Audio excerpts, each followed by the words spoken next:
Bonsoir à tous, je suis ravie de vous retrouver comme chaque soir à Maison Lafitte. Comme vous le voyez, on a encore changé d'endroit. Nous sommes au Cave du Nord, au fond du parc, côte de l'avenue Albine, en lisière de forêt. Ce lieu a un intérêt pour le thème de ce soir, c'est que vous voyez, on a les espaces verts, la forêt et également la carrière pour l'entraînement des chevaux. Et nous allons parler d'un sujet santé, mais plus particulièrement du sujet de la tique à Maison Lafitte qui peut véhiculer parfois malheureusement la maladie de Lyme. Donc mes invités ce soir sont Chloé Chapon et Harold de Baron que vous connaissez déjà, qui est intervenu pour le coaching dans son équipe dernièrement.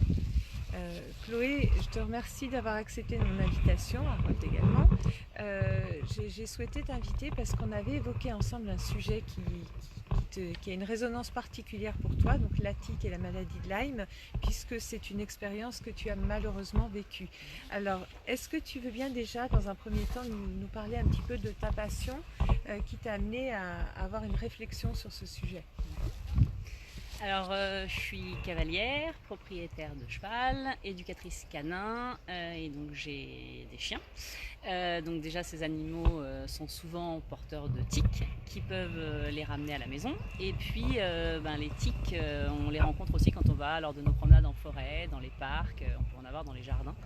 Et effectivement, en dehors de piquer les chiens et les chevaux, elles peuvent aussi piquer les humains et nous transmettre certaines maladies, dont la maladie de Lyme. J'ai donc été piquée par une tique, ça fait quelques années maintenant. J'ai développé ce qu'on appelle l'érythème migrant, qui est le signe typique de la maladie de Lyme, un des seuls signes qui identifie la maladie à 100%. Et je suis donc porteuse de la maladie de Lyme depuis quelques années maintenant. C'est un sujet qui est pour moi très important parce que, et vraiment je suis ravie que tu sois notre invitée ce soir parce qu'en tant que maman, déjà on s'inquiète pour ses enfants lorsqu'on fait des balades en forêt et ce qui m'étonnait c'est qu'au vu de tous les espaces verts dont on dispose et comme tu le disais aussi, ça peut être simplement même dans des feuilles mortes où on trouve des tiques, on n'est pas de sensibilisation particulière de la population à Maison Lafitte sur le sujet de la tique. Et je trouve que malheureusement ça fait défaut et qu'il est important, c'est un sujet de santé publique, d'en parler ce soir pour lancer quelque part une dynamique et puis pour que maintenant les gens s'intéressent à la question et les gestes de prévention nécessaires. C'est vrai que j'ai jamais vu de campagne de prévention menée aussi bien dans les pharmacies ou dans toutes les actualités communales que j'ai pu lire. Et donc c'est ce qu'on va faire ce soir, on va s'en occuper et parler du sujet parce que ça peut avoir des conséquences énormes dans le cadre d'une vie personnelle, ça peut casser des familles et simplement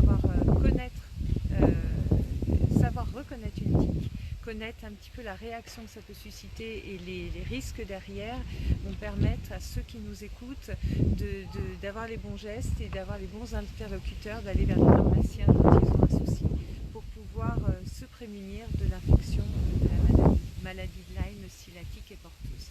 Est-ce que tu veux nous parler davantage de ce que ça a pu causer dans ta vie personnelle, cette infection à la maladie de Lyme et dans quel cadre c'est arrivé? Alors, moi j'ai eu la chance, alors je l'ai récupérée cette tique lors d'une balade en forêt avec ma chienne. À Maison Lafitte. À Maison Lafitte, là où on en trouve de plus en plus.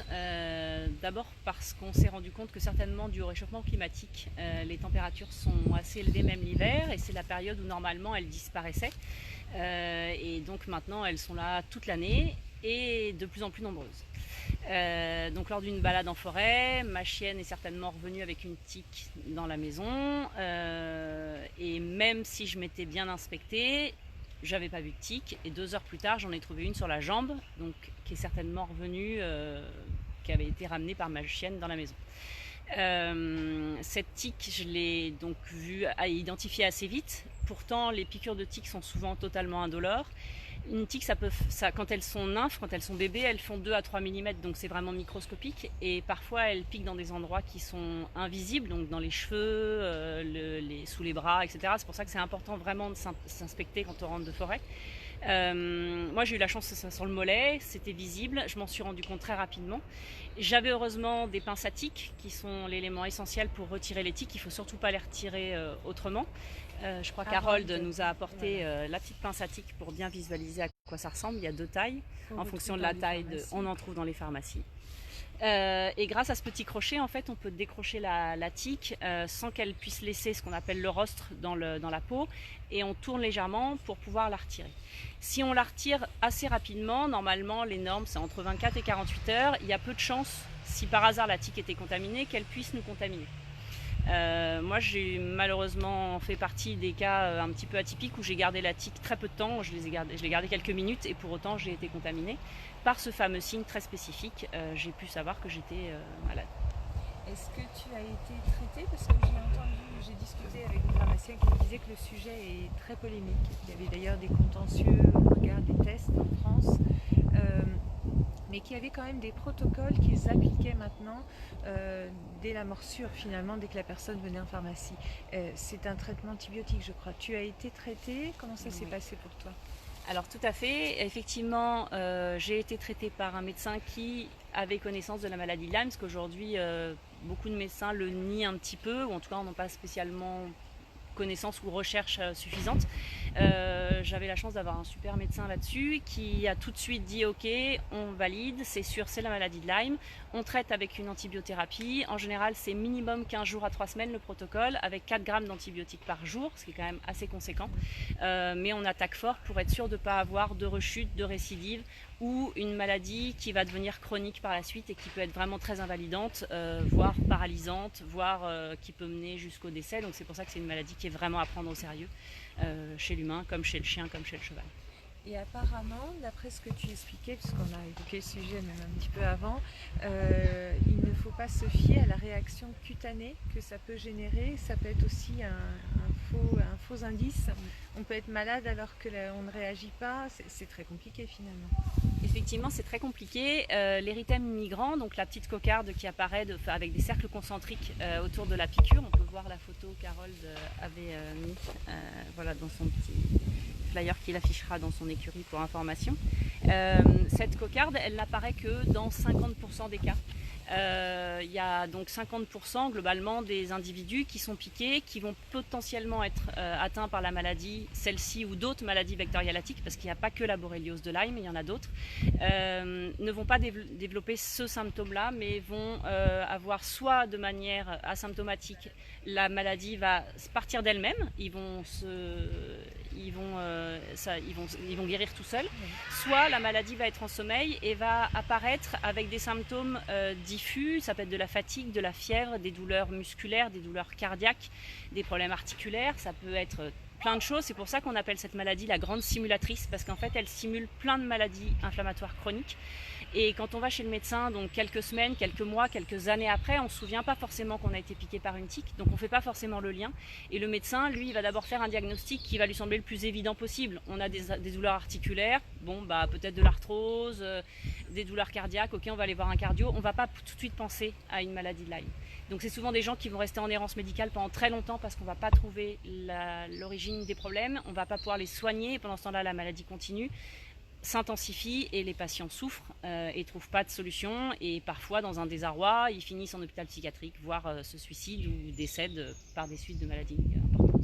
C'est vrai que c'est ce que j'ai entendu également. J'ai eu la chance de jamais attraper la maladie ou d'être confrontée à la maladie pour le moment, et on fait très attention, mais j'ai entendu effectivement dans des amis me raconter des histoires assez dramatiques de perte d'emploi, puisqu'une personne tout d'un coup se sentait très très fatiguée, ne se reconnaissait plus, une déprime, et menant jusqu'au suicide effectivement. Donc ça peut arriver, et c'est vrai que c'est une maladie qui est apparemment très sournoise et qui fait des dégâts très importants. En France, j'ai l'impression qu'on est moins en avance sur cette maladie que dans d'autres pays. Je discutais avec une prof de sport dernièrement qui me disait qu'en Allemagne, par exemple, on parlait beaucoup plus de la maladie, on faisait beaucoup plus de prévention, simplement pour que les gens sachent qu'ils encouraient un risque en allant dans les espaces verts et dans les forêts, et que les gens sachent se débrouiller en fait face à une tique, l'identifier déjà, parce qu'effectivement c'est tout petit. Le réflexe qu'on pourrait avoir tous, c'est de chasser l'insecte, toute la petite bête qu'on a sur le bras, sur la jambe, alors que si on fait ça, les crochets restent à l'intérieur et si elle est infectée, on risque cette maladie. Donc c'est vrai que c'est lourd de conséquences. Il faut vraiment inspecter les enfants qui ne sont pas forcément aussi très alertes sur le sujet. Et comme tu le dis, parfois on n'a pas de tiques sur nous, mais les animaux qui nous tiennent compagnie peuvent en rapporter, même du jardin, puisqu'il y a des jardins qui sont à l'hiver de Maison Lafitte, qui sont aussi infestés de tiques. C'est les retours que j'ai eu en tout cas. Je voulais justement demander à Harold, qui a une écurie à Mueglé, l'écurie Aigné, si tu voyais la puissance de la tique ces derniers temps. Alors, je ne vais pas parler précisément là-dessus parce que je n'ai pas de chiffres. Mais en effet, il y a beaucoup de chevaux qui sont atteints, qui sont pour la plupart guéris. Par contre, certains ont des rechutes. C'est un vrai sujet dans le monde de l'équitation, le problème de tiques. D'ailleurs, on nous demande de communiquer dans les écuries sur cette question. Et quand, là, c'est le groupement hippique national. D'accord, donc c'est la filière en fait. C'est la filière, parce que c'est un vrai souci. Et tu parlais d'absence de communication dans notre communauté. On voit bien que certains ont pris le sujet bien en main, parce qu'il y a un impact qui est grandissant, assurément. Et quels sont les symptômes en tout cas que tu as pu constater? C'est aussi une grande fatigue, le cheval... voilà, c'est simplement pour voir le lien entre Chloé, par exemple, qui connaît bien le sujet, entre le cheval et l'humain, parce que on sait qu'on a beaucoup de points communs, que le cheval nous aide beaucoup. On avait vu, je ne sais plus le nom du cheval qui va dans les maisons de retraite pour soigner finalement les personnes isolées et malades. Donc on a ce lien particulier et ce lieu Maison Lafitte le permet. Donc comment le cheval réagit? Est-ce qu'il est un petit peu comme nous ou pas, cette maladie? Chloé. Oui, alors effectivement, je parlais aussi en connaissance de cause puisque ma jument a la maladie de Lyme et l'anaplasmose, qui sont deux maladies vectorielles à tiques. Et effectivement, les symptômes vont être un peu similaires chez le chien comme chez le cheval. C'est souvent des grosses fatigues, des pertes fortes d'état, des douleurs articulaires avec des boiteries qu'on ne va pas savoir expliquer, parfois des problèmes neurologiques. Voilà, tous ces symptômes qui seront difficilement identifiables sur une maladie vectorielle à tiques au départ. Et on traite par antibiotiques comme humain? Pareil, exactement. Alors après, il existe de plus en plus de médecines alternatives naturelles qu'on va utiliser, même en humain, même si voilà, les médecins traditionnels l'utilisent pas trop. Les gens qui sont très tournés vers la maladie de Lyme, les médecins vont beaucoup l'utiliser, et chez les animaux, on l'utilise beaucoup. Notamment en prévention, en tout cas chez l'humain, il faut utiliser les sprays répulsifs qu'on trouve en pharmacie. Il y a maintenant un spray naturel, un mélange entre l'eucalyptus et le citron vert qui a été validé au niveau scientifique, qui peut aussi être répulsif, qu'il ne faut pas hésiter à utiliser. Porter des vêtements longs, de préférence de couleur claire, comme ça on voit la tique se déplacer. Quand on rentre chez soi, c'est s'inspecter, mais c'est aussi inspecter. Tu disais que le chien, notamment, pouvait le ramener dans la maison, mais ça peut être le sac à dos, ça peut être les chaussures. Donc pensez aussi à inspecter tout ce qu'on va déposer dans son logement, qui pourrait porter des tiques voilà, sur soi. D'accord. Juste une dernière question, même si le sujet est vraiment passionnant.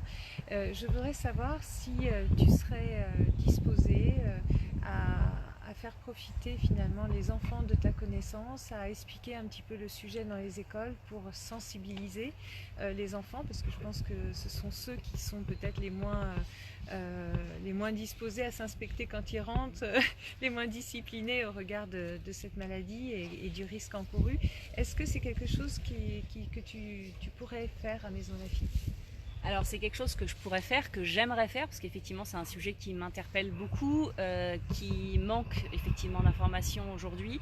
Je pense qu'il faut sensibiliser le jeune public, et étant intervenante aussi dans des programmes de prévention sur la morsure avec la connaissance du chien auprès des jeunes publics, ça fait partie de mon enseignement, puisque les chiens peuvent être porteurs de tiques, bien sûr de prévenir les enfants et de les sensibiliser au risque de cette maladie, donc de sensibiliser les familles. Donc effectivement, si j'ai l'occasion de pouvoir aller dans les établissements scolaires ou périscolaires, avec plaisir pouvoir faire cette prévention. Ça, ce serait, je pense que l'appel est lancé, et vraiment je pense qu'on y gagnerait tous. Un grand merci pour ton intervention, un grand merci Harold pour ton appui également. Je pense que maintenant vous êtes tous sensibilisés à ce sujet, que vous aurez le réflexe en cas de doute d'aller voir vos pharmaciens ou médecins très très rapidement. Et je suis maintenant ravie que vous ayez cette information qui pour moi manquait, pour que vous puissiez profiter pleinement, comme nous le faisons ce soir, de tous nos espaces verts qu'on aime tant à Maison Lafitte. Je vous remercie de votre attention, je vous salue et je vous dis encore une fois à demain.